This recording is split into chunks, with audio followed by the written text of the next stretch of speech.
వశే సర్వం త్రిదివే యత్ ప్రతిష్ఠితం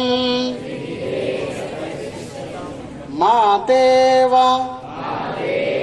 పుత్రాన్ రక్షస్వ శ్రీశ్చ ప్రజ్ఞాశ్చ విదేహిన ఇతి. మనకి పల్లెల్లో మనం వ్యవసాయ పనులకు వెళ్తే ఇక్కడ చాలా మంది విలేజెస్ నుంచి కూడా వచ్చారు.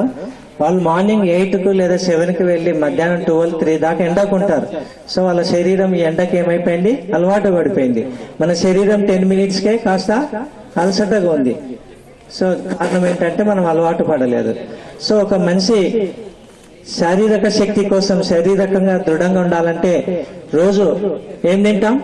గోధుమలు, బియ్యము, జొన్నలు, ఇలాంటి వీటిని ధాన్యం అంటాం. అంటే వీటిని మనం తినే వాటిని ధాన్యం. దీనికి శారీరక శక్తిని పెంచుకోవడానికి. మరి మనస్సుకు ఏం కావాలంటే ధ్యానం కావాలి. ఏంటి ధ్యానం? ధాన్యం. కాబట్టి రెండు ప్రతి వ్యక్తికి ముఖ్యమైనవిగా మీకు తెలియజేస్తూ నెక్స్ట్ కార్యక్రమం అమరేష్ గారు కొనసాగిస్తారు.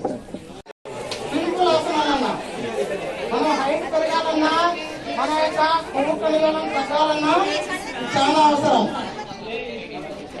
చూడ ఒక్కసారి చేస్తాము, తర్వాత అందరం కలిసి ఏకం 1 అనే అర్థం, 2, 3, 4 అందరం కలిసి చేద్దాం. కొంచెం జ్ఞాపకం మధ్యలో మీరు ముందుగా మీరు కొంచెం ఓకే. భారత్ మాతాకి రెండు పాదాలు కలుపుదాం. సీరియస్ నాన్న, కొంచెం సీరియస్. ఏకం. కుడి చేతులు నెమ్మదిగా తలపై భాగాన్ని ఉంచుకుందాం. నువ్వు మాట్లాడకూడదు, నేను చెప్పే మాటలు వినిపించవు. మన కుడి భుజం కుడి చేతి తాకే విధంగా ప్రయత్నం చేద్దాం. మనం ఎడమ వైపు బెండ్ అవుదాం.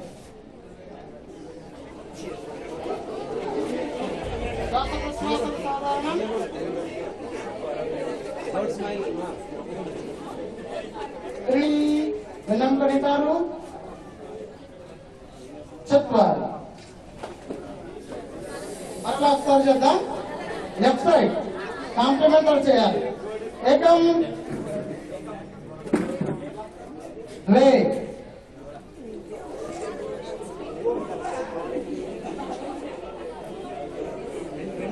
కిందకి కావాలి.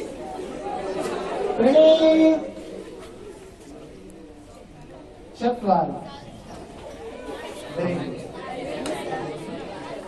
శాంతి మాత్రం చెప్తాం. ఒక్కసారి కూర్చుంది.